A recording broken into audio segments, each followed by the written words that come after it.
नमस्कार। आज हम लोग जिस टॉपिक के बारे में बात करेंगे उसका नाम है importance of money. Importance of money मतलब मुद्रा का क्या महत्व है। ठीक है, तो देखिए मुद्रा के हम लोग अभी क्या क्या पढ़े, मुद्रा क्या है, मुद्रा के क्या कार्य हैं, और मतलब इसके पहले वाले क्लास में क्या पढ़े थे कि अच्छे मुद्रा के कौन कौन से गुण है, what is the merit of good money. अब आज हम लोग क्या पढ़ेंगे, इम्पोर्टेंस ऑफ मनी, यानी कि मुद्रा के गुण के बारे में, इम्पोर्टेंस मतलब महत्व के बारे में पढ़ेंगे कि इसका क्या क्या उपयोग है, क्या क्या महत्व है। तो पहला महत्व है in the field of consumption. Consumption मतलब होता है क्या चीज, in the field of, sorry consumption नहीं, production, in the field of production. Production के क्षेत्र में इसका क्या महत्व है, उत्पादन के क्षेत्र में इसका क्या महत्व है।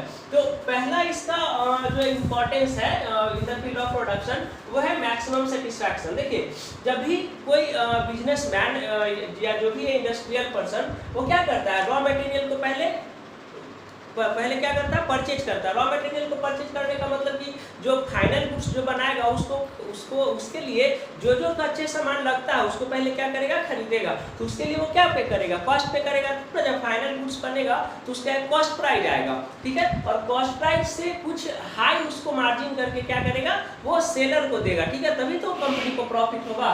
तो वही कह रहा है कि मैक्सिमम सेटिस्फैक्शन मनी, वो जितना जो भी टर्म होगा फाइनल गुड्स में वो सब क्या यूज होगा, मनी के टर्म में यूज होगा। तो इसमें कह रहा है मैक्सिमम सेटिस्फैक्शन मनी के अगर टर्म में कहीं भी हम लोग पेमेंट्स करते हैं, बहुत सारा एम्प्लॉइज रहेगा, उसको हम लोग सैलरी देंगे, वेजेस देंगे, तो सब किस टर्म में देंगे, मनी के टर्म में देंगे। तो क्या होगा, मैक्सिमम सेटिस्फैक्शन। इससे क्या होता है, कंपनी जो है या कंपनीज का एम्प्लॉय जो है क्या होता है, मैक्सिमम संतुष्टि को, मैक्सिमम सेटिस्फैक्शन को गेन करता है, अधिकतम संतुष्टि को प्राप्त करता है।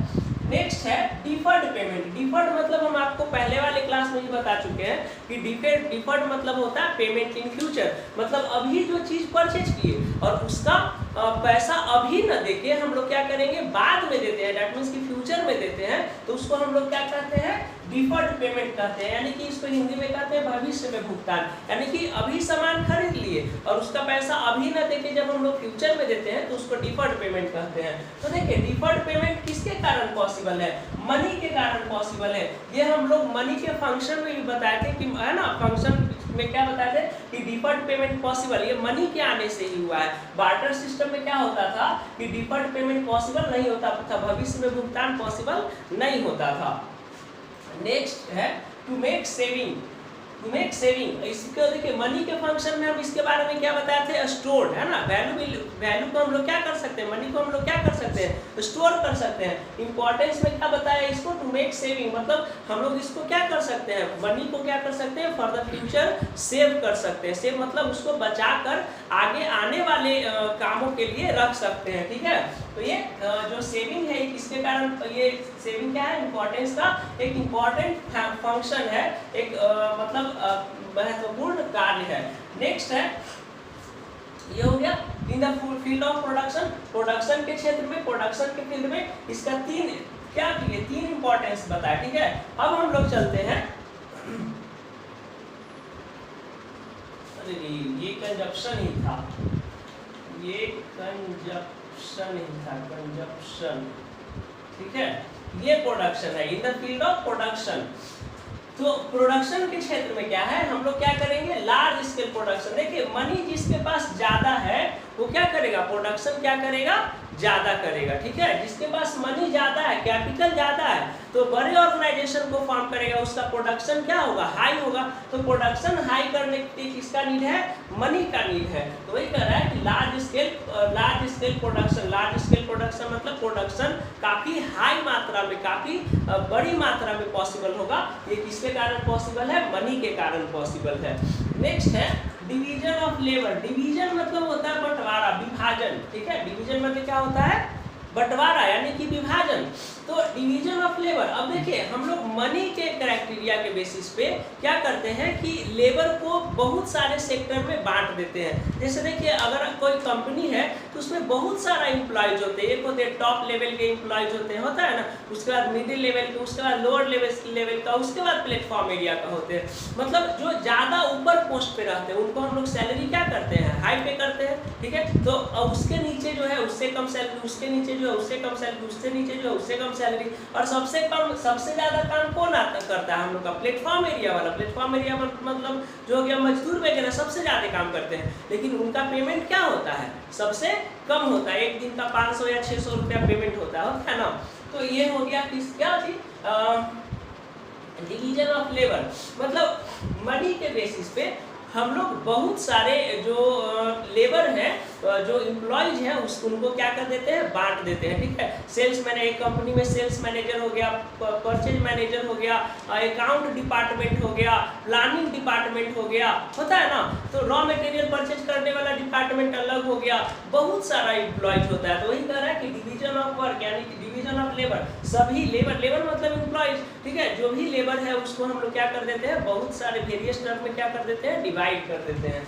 नेक्स्ट है in the field of exchange. ये हो गया फर्स्ट कंजप्शन, सेकंड है प्रोडक्शन और थर्ड क्या है? एक्सचेंज। एक्सचेंज के बारे में, इन द फील्ड ऑफ एक्सचेंज, विनिमय के क्षेत्र में मनी का क्या महत्व होता है? तो विनिमय के क्षेत्र में मनी का जो महत्व है वो क्या चीज बताया गया है? सबसे पहले remove difficulties of barter system. अच्छा ये देखिए, ये क्या था? बार्टर सिस्टम खत्म हो गया क्योंकि उसमें बहुत सारा डिफिकल्टीज था। नहीं पढ़ाए थे ना कि बार्टर सिस्टम का बहुत सारा डिफिकल्टीज था। क्या था? लैक ऑफ डबल कोइंसिडेंस था, lack of store of value था, lack of measure of value था, लैक ऑफ डिफर्ड पेमेंट था, फिर क्या बताए थे? Lack of division of goods था, है ना, बताए थे ना, बहुत सारा डिफिकल्टीज था। तो वही कह रहा है कि मनी जो जब से मनी का इवैल्यूएशन हुआ तो ये क्या किया? रिमूव मतलब होता है हटाना, ठीक है। किसको हटाया? डिफिकल्टीज मतलब होता है प्रॉब्लम। बहुत सारे जो प्रॉब्लम था, किसका प्रॉब्लम? बार्टर सिस्टम का जो बहुत सारा प्रॉब्लम था उसको ये रिमूव कर दिया मतलब हटा दिया। कौन? मनी। तो ये मनी का एक इम्पोर्टेंट इम्पोर्टेंस है, ठीक है, कि ये डिफिकल्टी जो बार्टर सिस्टम को रिमूव कर दिया, हटा दिया, ठीक है। अब क्या है? किसी को कोई चीज खरीदना है तो अपने गुड्स को मार्केट में सेल कर देता है और वहां से जो पैसा निकलता है उससे वो क्या करता है? वेरियस टर्म में क्या कर देता है? वेरियस टर्म में वो यूज करता है, ठीक है। उससे कपड़ा खरीदेगा, चावल खरीदेगा, जो मतलब उसके नीड का जो भी सामान है सब कुछ वो खरीद सकता है, ठीक है। नेक्स्ट कहता है development of bank and credit institutions. देखिए अगर मनी को हटा दीजिए तो बैंक का अस्तित्व अपने आप खत्म हो जाएगा। नहीं, बैंक किस लिए बनता है? बैंक बनता है मनी को सेविंग करने के लिए ना जी। मनी को वो सेव करता है। आप लोग घर में पैसा न रख के कहाँ पे रखते हैं? बैंक में रखते हैं। अगर मनी रहेगा ही नहीं तो बैंक काहे लगे? मच्छर मारेगा, है ना। क्या करेगा? बैंक का अपने आप अस्तित्व समाप्त हो जाएगा। जब मनी आया तभी तो बैंक आया, ठीक है। मनी आया उसके बाद बैंक का इवैल्यूएशन हुआ। ऐसा नहीं कि पहले बैंक का इवैल्यूएशन हुआ तब मनी आया, ठीक है। तो पहले जो है किसका? मनी का जब इवैल्यूएशन हुआ उसके बाद क्या हुआ? बैंक का डेवलपमेंट हुआ। डेवलपमेंट ऑफ बैंक यानी कि बैंक का क्या हुआ? विस्तार हुआ, ठीक है।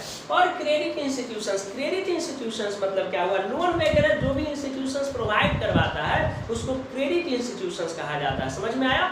लोन वगैरह जो भी इंस्टीट्यूशंस जो हमें लोन प्रोवाइड करवाता है उससे हम लोग क्या कहते हैं? क्रेडिट इंस्टीट्यूशंस कहते हैं। मतलब कि ये सब उधार देने वाले क्या होते हैं? संस्था होते हैं, ठीक है। अभी प्राइवेट सेक्टर में भी बहुत सारे देखे होंगे, बंधन बैंक वगैरह है ना। ये सब क्या करता है कि 1 महीना के लिए पैसा दे दिया और आपको सप्ताह उसको क्या करना है? पैसा चुकाने के लिए रहता है, ठीक है। तो ये जितने जो भी इंस्टीट्यूशंस है, क्रेडिट इंस्टीट्यूशंस और बैंक वगैरह, ये सबका जो आधार है, जो बेस है, वो कौन है?